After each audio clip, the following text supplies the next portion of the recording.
What you got? Oh, you want me to go? Yeah, I'm excited for yours.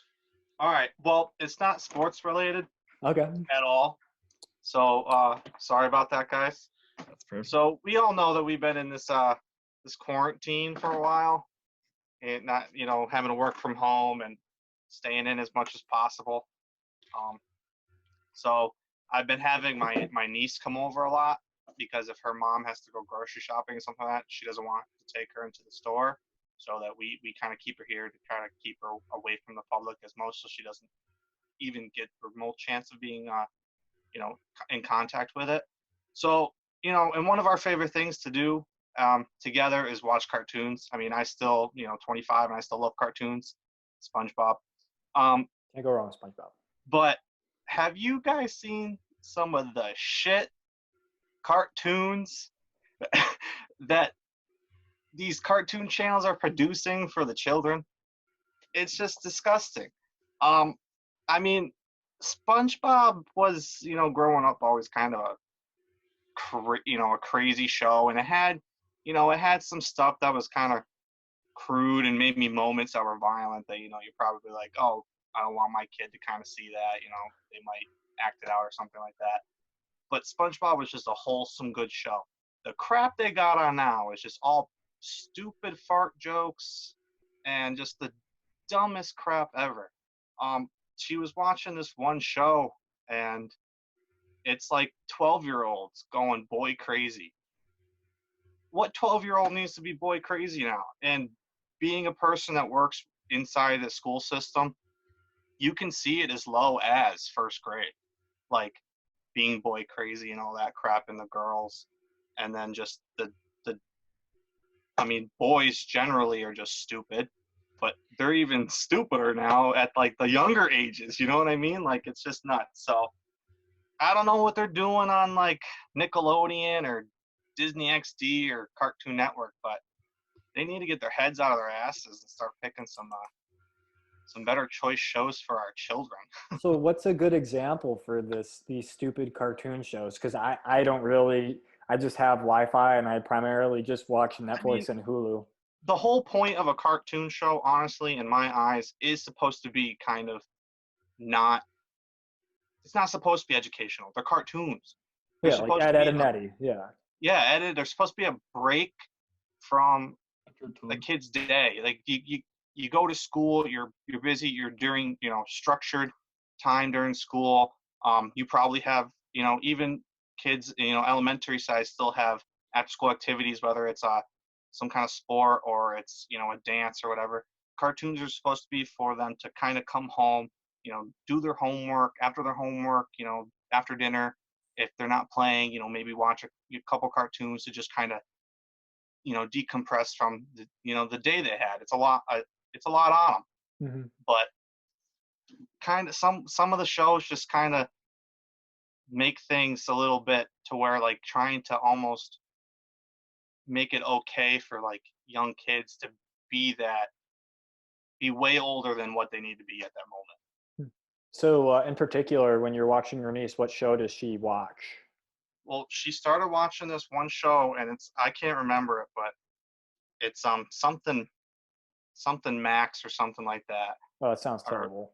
And it's literally just a group of girls that are probably 11 to 12, like maybe 5th, 6th grade at most, like junior high, like 7th grade maybe. And the whole and I was only watching like 5 minutes of it because I was like, okay, I'm out. I can't do this. Mm-hmm. I'm about to have explode out of my brain. But and it was literally just about the 5 minutes of these like 11-year-olds yelling at each other because one boy likes her and not the other ones, and I was just like, that's nuts. Oof, that's a tricky situation right there. Yeah. Now we wonder why we have 13-year-olds with makeup caked on and all pregnant. Holy shit. Well, I think that's a good way to end your rant right there. And I'm done. All right. Okay. What are you going to do when you have daughters, man? That's going to be a scary thing. I don't want to think about it. That poor bastard who asked your daughters to prom, dude. That's all I got to say. It's going to be hell. He's got the guns up there ready to go. It's gonna be cleaning all of those when they when they come. I'm gonna have myself a cannon. It's gonna be sitting on the front porch. Old, old 1860 Napoleon or something. I think this rant is turning into a dream that you want to have. All right, Aaron, what you Calibers on my got? truck. Last but not least, Aaron Petiti. All right, guys. I'll turn us a little bit back towards sports for mine, and it goes back to the Fiesta Bowl this past year between Clemson and the Ohio State University. And I just want to say, I get very animated with my sports teams, especially Really? Ohio State. Yeah. You might not guess it, but I get very animated, especially with Ohio State, because college football, you lose one game, and if you're trying to go for the national championship, you're kind of screwed, even with that one game. So finally get there, and that was a long ride in itself, considering the last couple of years. 1 year we lose 2 games, and we get kicked out of the college football playoff. Another year we only lose 1 game and we win the conference championship, and we still don't make it. So finally, we're 13-0, win the conference, go to the college football playoffs. So we're playing Clemson in the Fiesta Bowl. And it's going good. We're kicking some ass, like the Ohio State usually does. Represent. And I believe we were up 16 at the time, and there's a third down, right? I think it's within the 5-yard line, and Justin Fields throws it up to J.K. Dobbins and catches it with his outstretched arms, but the ball hits the ground. So we'll take it. It's incomplete. 4th down. We'll kick the field goal. Next drive down, Clemson has it. They're going pretty good. It's a 3rd down, 3rd and long. I'm like, all right, we got to get this stop. Sean Wade comes from the edge, fakes blitz, comes back, blitzes Trevor Lawrence, knocks him down. 4th down, our ball, right? All of a sudden, you see the fucking yellow flags come up, and the refs. As soon as the replay goes, I'm like, this better not be targeting. And in slow motion, as perfect as ever, you see Sean Wade come in, Trevor Lawrence ducks his helmet, and smack, helmet to helmet.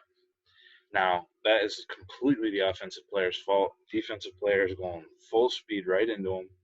There's no way you can stop, no way to hold up. People who've tried to hold up end up hurting themselves. So you just have to go with the hit when you're in that motion. And the offensive player causes it, but helmet to helmet rule says 15 yards and that player's ejected. Keep in mind that is our second best defensive back on the field. And all of a sudden he's just gone, along with the 15 yards and 1st down for Clemson. So Clemson's feeling themselves. They go down, they score. I'm like, all right, we're still up 9, I think, at that point. And it's going all right. Clemson's getting a little bit more into it. The fans are getting more into it. And I'm just getting more aggravated as we go.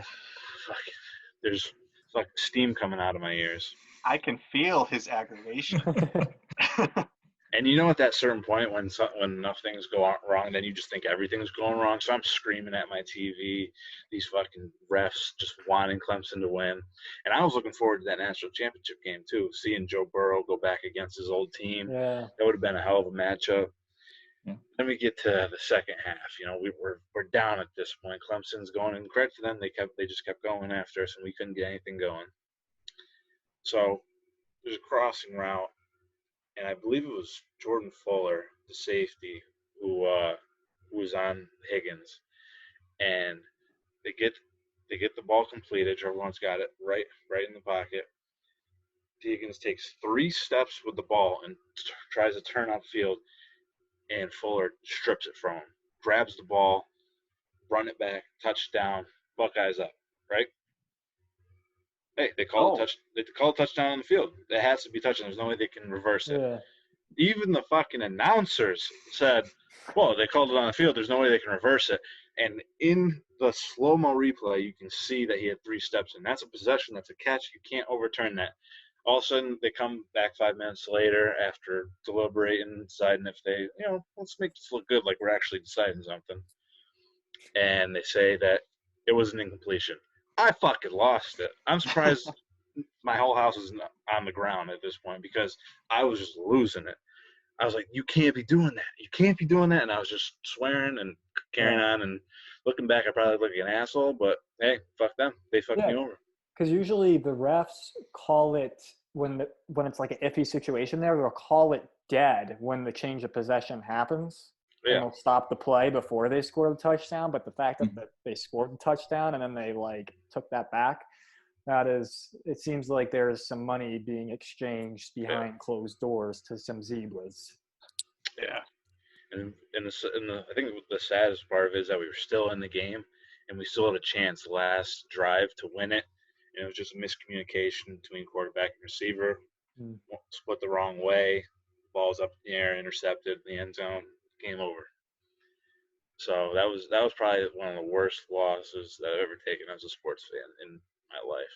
That was just probably the week or two after. I was just like, what the fuck? Well, Aaron, you can bet your ass I was rooting for LSU in that national championship game though. I was going all out. Darn right. Yeah, they got robbed. Couldn't agree more. It's BS. And when I was watching it live, like that hit on Lawrence, clean hit, and I don't know. I don't mean to accuse him of like embellishing, but he did. It was a little miraculous that he ran for Lord knows how long for a touchdown, like 2 plays after that big hit, that big dirty hit. It seemed fishy, and like right off the bat, I had a bad sense about this game. Yeah, he was rolling on the ground at first when it first happened, and then he just bounces up and walks to the sideline. And then after the game, he's talking like, yeah, that really pissed me off. Yeah, you were losing. You can say that it pissed you off and that motivated you after you won the game. But if you lost the game, you wouldn't have been saying shit. You would have been, I just got cracked.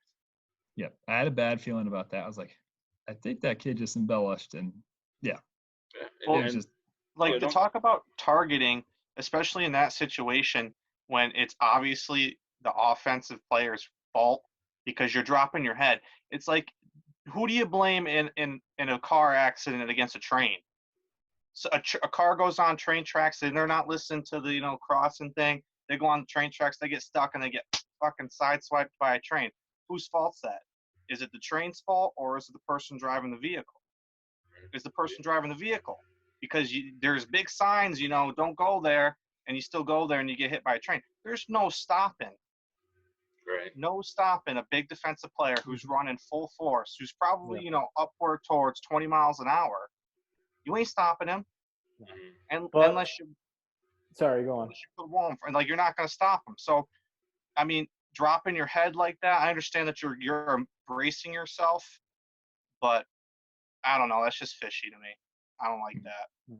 They'll always find a case to rebuttal the opposing side. So with that train track thing, the person got hit would probably say the train had enough time to stop. And it's that constant blaming. So they have replay. They looked at it several times. So clearly it points to the refs were siding to one team. So. Yeah, I'm with you, Aaron, too. Like, if it was rigged and, if they wanted really good ratings for the national championship game, I thought, anyway, if anything, they would go for, Joe Burrow because his former team. He was a third-string quarterback for them.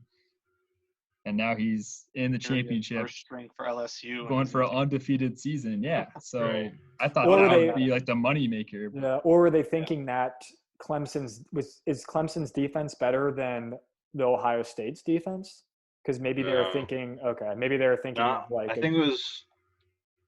think Ohio State, Georgia, and Clemson were the top 3 in the country. They're pretty close. So I think you can go either way with it. But obviously, I would have thought that they were a little better just because they had Chase Young and Jeff Okudah, some of the 2 top players in the country. But you could argue it. Mm-hmm. Yeah. All right. Well, I'm sorry, Aaron, but that sucks. I feel your. Well, that pretty much wraps up that segment.